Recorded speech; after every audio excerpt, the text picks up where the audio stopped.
Pelicans, by the way. So the what ifs, sports are always fun. The conversations about what ifs are great. And Drew Holiday said that one of the biggest what ifs is if the 2017 Pelicans didn't get blown up, y'all would have been title contenders. Do you agree? Absolutely. I don't think the year that I blew my Achilles, it would have happened, but they would have kept that squad together. We definitely would have made a run, at least by year 2, I believe. But you know, believe that there's some dumbass GMs out there. So shout out to Dale Demps. Who are you talking about? Put an address on it. Shout out. Dale Demps get a zinger. Mike Dunleavy we got a zinger. Wow, yeah. Eddie House. Yeah, Flying. It's just a dumbass. And don't delete it either.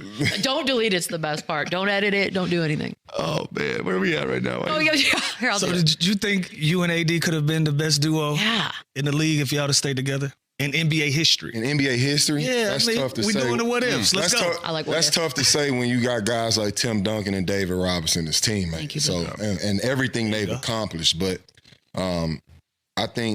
I think we could have been in the conversation, and I definitely think we had the talent to even be mentioned next to those guys. But obviously, we ain't accomplished shit, so it's not really nothing to talk about. But I mean, from a talent aspect, I think we either 1A, 1B, or a close second. So Sure. That'd be kind of interesting to see. All right, De'Aaron Fox turned down max money, basically saying, look, team, I don't want to commit to you if you're not committed to winning. It just seems like a very logical strategy in one's career. Should more people do this to sort of put pressure to the team to start putting something together before I stay? it's always a risky move. Yeah. Or take that 250 And then the ask reason- for a Figure it trade. out And the after. reason I can say that is I did the same exact thing Right. with the situation in New Orleans, and I ended up getting injured that contract season. Yeah. So it's a risky move, and obviously we wish him health and wish him well. But it's a risky move, and hopefully the strategy plays out in his favor. And from his perspective, I can understand this. You're in a situation where you've been there, I would say close, pushing the 10-year mark now. He's been there for a while.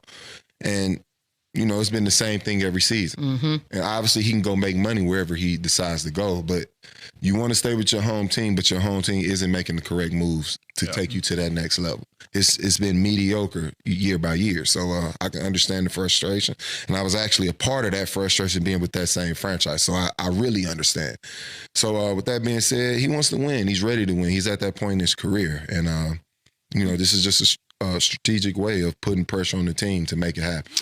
Boogie, last time we had you on here, we talked about the Zion situation down in New Orleans. He still isn't playing. You hear there's trade rumors. If you were a GM, what do you do in the situation? Do you kind of move off from him? Can you see him getting back to an all-star caliber player? Can he stay on the floor? What's your take there?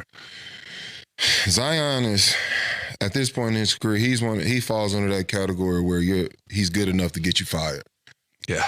Wow. So that being said, if I'm a GM, I'm moving on. I'm making it somebody else's responsibility. At some point, and hopefully, I do think a trade for him is on the horizon, which isn't necessarily a bad thing. Hopefully, it's a reality check for Zion where he realizes his shit does stink. You know what I mean? So, and the reason he has so much talent, it's so much potential there. Like everybody wants you to reach your potential because we want to see you be a successful player.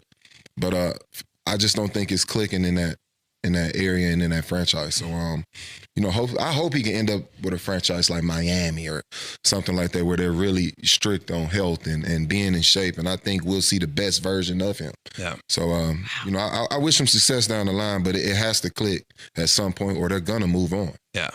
Maybe some people don't think he takes some of that seriously. And it's almost, and it's like, it's almost, when you look at it, it's almost a simple fix. It's like, all we're asking you to do is get in shape and stay in shape. Yeah. Right. That's it. Like Beignets down there, boy. You know about them beignets. I already know. Yeah, but if it was only that easy. Don't even get me Boogie. started on that part. And, I know, right? And I spoke on this before, but they didn't like drafting this kid knowing there's a weight concern. You don't send him to a city like New Orleans. That's tough. It is tough. That is a tough town for food. It's I'm from Mobile, delicious. Alabama. Like New Orleans is like second home. Like, Yeah. Yeah, we it's go tough. to New Orleans when we want to eat good. Like, Tough. It's a lot. I mean, Ozempic is it's out there. Man, We're chill gonna out. oh, wow.